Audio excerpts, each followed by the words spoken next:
Welcome to the Cannabis Conversation with Anuj Desai. We explore the new legal cannabis industry by speaking to the professionals that are helping to shape it. On this week's show, we have Alexej Pikovsky. Alexej is CEO and co-founder of Alphagreen, and Alphagreen are an online marketplace for CBD and alternative health products, and they're based in the UK. Welcome, Alexej. How are you? Doing well, thank you. Really excited to be on the show. Oh no, thank you for joining me. We've been trying to get this on for a while, so I'm glad to have you on. It's cool. So look, there's quite a bit here actually. It's not really an area that I've talked about, kind of e-commerce and how it relates to this. So we'll get into that in a minute. But if we can start with maybe just a bit more about you, your background, how did you get into cannabis, etc.? Sure. So I guess from the age of 16, I started trading equities, and I've always been looking at different industries, different businesses. And seeing the equity bubbles and bursts in cannabis, I was clearly saying to myself, okay, I'm missing something here, and started to read about cannabis more and more. And the initial plan was to launch a small vehicle to invest in cannabis companies. And then it's just pivoted into a marketplace and now a platform for CBD brands and cannabis brands out there. Brilliant. That's great. I love a good pivot. So let's talk about Alphagreen. What do you guys do? So we operate Europe's largest marketplace for global brands in CBD, in alternative healthcare. We also provide services such as SEO, fulfillment as a service, advertising, and basically help scale brands when they work with us. And we're also rolling out some analytics and product insights, products in the future. And yeah, we're basically trying to be the hut group for the cannabis industry. And if you don't know what the hut group is, it's a 4 billion company in the beauty industry, which owns a few brands, runs a few marketplaces, but more importantly, provides various services to the FMCG players such as Procter & Gamble, Nestle, L'Oreal, and really help them to outsource activities the brands shouldn't really be doing and only make the kind of focus for the brands to be on product innovation and brand, and everything else give it to the hut group. And so we are hoping to be that model for the cannabis industry in the future. Brilliant. That's great. Is it sort of a bit of a pseudo incubator in a way? Well, not quite, because we do not own brands and we do not develop brands, but Right. we're really taking what's very difficult for brands, which is getting traffic, getting revenue, and helping brands with that. So we are almost, I would say, platform, right? Because on the one hand, we have the marketplace, and on the other hand, we have tech-enabled services. And so on the one hand, we're great for customers because they have access to amazing products and lots of them. And on the other hand, we work with brands and drive traffic to them, but also help them to actually drive traffic to their own domain as well. That's brilliant. We'll talk about the content bit in a minute. What kinds of products are you supporting? Is it more than just CBD, I hope? Yeah. We have more than 1,000 products now. I would say 90% are still cannabis-related products. Probably a lot of them are CBD, not just oils, I would say, though. But we do have a lot of up-and-coming wellness brands, alternative healthcare brands, so the ashwagandha products, the mushroom products, and many more products in the future as well. Yeah, that must be really interesting. What are the kind of trendy things that are coming in, just in terms of your space? Because I really like the fact that it's broadening out from just a single kind of ingredient to more plant-based. Yeah, what you see is that a lot of the CBD brands are launching combined products with, for example, vitamin D or vitamin C. You also see lots of the non-cannabis players launching CBD products on the other hand, right? So it's getting really mixed up. You also have various beauty brands launching CBD and cannabis products as well. And then just generally, of course, there is a big hype around mushrooms recently. So you do see a lot of mushroom brands popping up. And then other things such as kind of brands to help you with intermittent fasting, brands to help you for cognitive focus and cognitive enhancement with the kind of semi-nootropic, let's say, products out there. So yeah, lots of stuff. Yeah. Yeah. Wow. Really interesting. And I think you mentioned just before that content is kind of a key service that you offer. Do you want to explain a bit around what you do there? Sure. So when it comes to Google, Google is really looking for sites who have the best content out there and who have a lot of other domains referring to that domain, which we call backlinks. And so one of our core competencies is to have more than 15 female and male strong content team now, which is day and night writing unique content on subjects such as bioavailability, is CBD good for pain relief or not, and just also very detailed product descriptions, why we love a product, what are the other ingredients in the product, etc., etc. And that drives a lot of content and drives therefore a lot of recognition from Google to rank us very, very high for various keyword search terms. And then, of course, because our content is very good, we get a lot of other sites quoting our content or quoting our site, which then also increases the number of backlinks. But then we also proactively go out and ask publishers, hey, can you publish this content for us and give us credit for that? And so really this work in the last 10 months has resulted in our really, really rapid growth and very strong success in Google ranking. And so that's really what we also now started doing for other brands, because we know it is very difficult to buy ads and even make ads work on a ROI, on a positive ROI basis. Yeah, we'll come back to that in a second, actually, and we'll just get a bit more about Alphagreen before we talk about those sort of bigger picture things. How has COVID treated you generally? I mean, both as a business and, have you seen a bigger interest in sort of natural products and health and wellness in general? Yeah, so COVID obviously is a huge tragedy. I would say as a digital business, we were very fortunate to not have an office actually even, and to have a system in place to optimize the whole remote working setup. And so COVID didn't really interrupt our business. And indeed, the fact that more people spend more time online now and more people are looking for natural remedies to help them with sleep issues and anxiety issues really increased the search behavior for CBD. And because we've been driving all this Google strategy all along, we of course benefited from the recent, let's say, month, the different events happening out there. Well, that's good that you kind of have weathered the storm and actually done quite well out of it. That's great. And sort of finally, have you guys raised money for Alphagreen? And if so, have you found that environment? Yeah, absolutely. So again, my background is in investing in companies and myself, and being in venture capital for several years and building operations for a family office. I knew that raising capital is a very strong factor for success as well. Unfortunately, to be honest as well, but it's the reality. And so we started raising money literally with an idea. We didn't have a website even. And so that round I closed in February this year. We raised a bit more than $500,000 from one of the best cannabis investors also in Europe, and a bunch of tech angels. And we're actually about to announce our next close as well. We've been raising pretty much since June again, partly because given the strong growth of ours, we saw that there is a huge opportunity to build a big business here.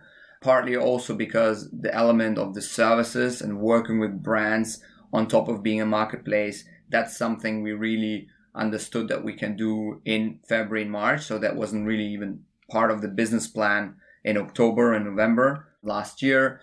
And then partly because the investors have been very impressed with our growth and started recommending us to other investors. And so because of that, we just said, you know what, let's take on more money.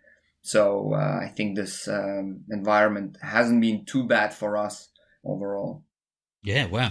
That is good. I suppose, if you've got some good fundamentals, then it's an attractive proposition. So that's always going to be a good environment.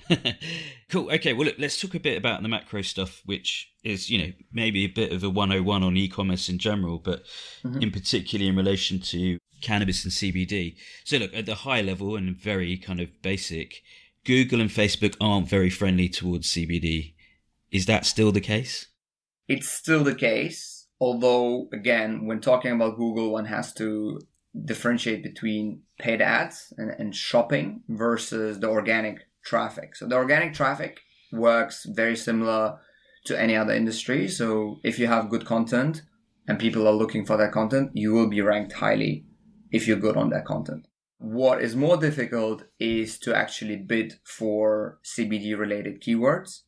And being kind of, let's say, a website with a bunch of CBD or cannabis related images and wording to then be allowed to promote certain ads and basically bid for keywords. And that's still very, very difficult. And even if people succeed in doing that, and there are many ways how you can actually circumvent the algorithm. So if you Google now CBD oil, you most likely will see a few ads on top of the first page. And if you look at the URL or the domain of brands advertising for these keywords, you will see it's actually a different domain, for example, than their real domain. So what they ultimately do is they're using let's say a middle layer or literally a different domain with a one-page picture, for example, to then get people to click on it and then get redirected to their real domain. Now, that works. However, the ROI is really, really low and actually negative because the conversion rates are very bad. Because, of course, somebody who then sees already, okay, click on that, but now I'm actually being redirected to something else, is most likely to be surprised, first of all. And then second of all, will already have some sort of mistrust to where he landed, right? Undermines confidence, right? Correct. So that's one way how people do that. And again, it's very bad in terms of conversion, and therefore very, very expensive because you need just a lot more clicks to get your customer. And the other way is kind of very similar. So using other products, so kind of target very similar keywords, such as CBD, for example, but then have not related pages to CBD. And therefore, yes, a person might click on that link because it says on the link it's a CBD page, but then he happens to be on a skincare brand.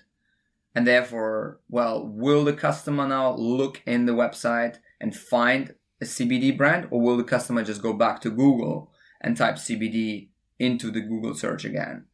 And so while it is possible to be ranked in Google and have ads, it's very, very inefficient. And Facebook, it's a slightly similar story. So you do see brands getting promotions approved.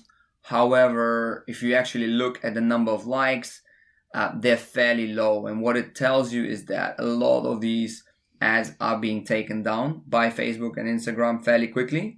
So yes, you can kind of keep doing new promotions and new initiatives, but the sustainability and the conversion rates are very questionable. And so it really leaves you with three, I think in our opinion, ways to market and to drive traffic. One is the really patient game of SEO. So what we do a lot, the search engine optimization and writing a lot and good content. Then the second point is influencer marketing. I think that really works really well as well. It can be very expensive as well, depending on the amount and the quality of influencers you want. And then the third point is email marketing. I know a lot of brands have been very successful in email marketing with really high conversion rates and retention rates. But of course, to get emails in the first place, you need to have these clicks and collect emails, which is also a fairly long game to do. Yeah. Wow, that's brilliant. You've given everyone a lovely roadmap of how to sort of prosper online. Are there any other big marketing challenges sort of this industry faces? Medical claims would be one that I would imagine is up there. Yeah. Medical claims is one. I would say another one maybe related to social advertising kind of media is also the fact that it's very difficult to do retargeting, which means you can't use services which show you the same ad on other websites you then visit after you might have seen the ad on Instagram, for example, right? And therefore, again, you don't really use the full toolkit of the kind of social media and paid advertising out there. But yes, the other really big kind of the elephant in the room is obviously claims. There are, again, ways around it, because if you look at what the vitamin brands are doing, it's a fairly similar setup. They are not allowed to do claims. However, you do think, or you are aware that vitamin C is good for your immune system, and magnesium is very good for cramp relief and better kind of blood circulation, and zinc might strengthen your immune system as well, and turmeric is good for your has anti-inflammatory features, right? Having said that, they're all not allowed to do these claims. So it's very similar to CBD, where yes, you do know that a lot of people like to take CBD to improve their sleep, but it's not allowed to actually say CBD will help you with your sleep problems, right? And so it's really how you phrase certain claims, let's say. We always try to use a lot of references to academic journals. So we do point fingers at, look, it's not us saying that, it's an academic journal saying that. And we're just saying that there are many academic journals saying that. And I think so far it works. Yeah, wow. Again, brilliant tips there for everyone. So when you guys come in as a marketplace, why do you think the marketplaces are so important for this ecosystem? Yeah, so marketplaces to some extent do vet a lot of products and brands. So we do collect certificates of analysis of each single brand and product. We write a lot of information about them. We also, in our case, actually see how well they do on delivery, how well they do on product quality, because we do see a lot of the customer, let's say, reviews. Happy to say we're 4.7 out of 5 on Trustpilot. But ultimately, marketplaces are almost another layer of vetting, but also a big layer of curation. So while we do have more than 1,000 products, if the customer journey is rarely seeing actually the huge amount of brands and products we have there, because it usually comes through a certain request such as, okay, what's best in terms of what's the best CBD drink, right? And so we actually have then a collection on CBD drinks, and then the customer can actually see all the CBD drinks with all the different prices, with all the different ingredients, and really compare all the different products in one place. So that's why marketplaces are so important. The other thing is, again, it's really the seamless experience for a customer to search for information and for a new product or a new brand already in one place, rather than Google, which is of course a very strong search engine, but you still get a lot of academic journals in there. You get a lot of non-related sites out there, and having a marketplace with really good brands and good UX is definitely a big plus for the customer experience. And you can see that in beauty, where you have lots of marketplaces, despite Amazon, despite direct-to-consumer brands. And you see that also in fashion, where you have the Farfetch, the Net-a-Porter, and the likes, who just provide this really cool curated experience for a customer. Yeah, and I think curation is a very important aspect of that, and that's kind of what you do through content as well, I assume. But it's a lot about trust, isn't it? If you're helping to sort of navigate, if you just type CBD in, there's thousands of brands, which one do you choose type thing? Correct, yeah. So you mentioned Amazon, the big hairy gorilla in the room. How do you view Amazon? Are they going to come in and just crush everyone? So Amazon is a great company. Are they a gorilla in this room? Well, it's a big room, right? So there's definitely space for a gorilla in the room. I would say Amazon will have a role in the game and is already playing in the same game as well, and is already in the room, I would say. But as I mentioned, right, in fashion, in beauty, and in many other, let's say, areas where you do require curation, where customers want this layer of vetting, this layer of selection, and just a nice UX, UI to be able to scroll through different products and maybe also have loyalty points related to a product or a brand or a category. That's where marketplaces and e-commerce sites can still coexist with Amazon. And so I don't see Amazon as a threat. In fact, once Amazon becomes a bigger player also, that will also mean that Facebook and Google advertising will be allowed. And then the market will grow exponentially from here. So I almost say that if Amazon comes into the game even more, it will be good, because it means that Facebook and Google will also be looking much more into the space and allow the tools to use which are being used by the beauty and by the vitamins industry already, and just grow the industry even more. Yeah. And to counter that, how do you view the sort of challenges that are going on at European level in relation to CBD? It seems like it's very precarious at the moment. So I would say there's been always a lot of noise in cannabis, in CBD, especially when it comes to regulation. So the whole, let's say, proposal of the EU Commission on whether CBD should be reclassified as a narcotic rather than a food is really a letter to the producers asking them, what do you think about that? It's not really saying, hey guys, big red flag, it's gonna happen. In fact, the EU court and the EU Parliament very frequently reject all the different ideas the EU Commission is coming up with.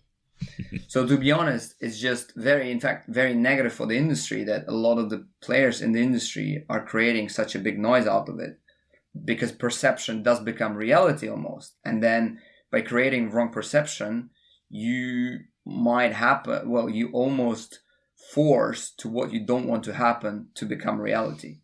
My insight, let's say, from talking to various lawyers and talking to really well-funded brands who also have a lot of lawyers, is that it's not going to happen, the whole reclassification.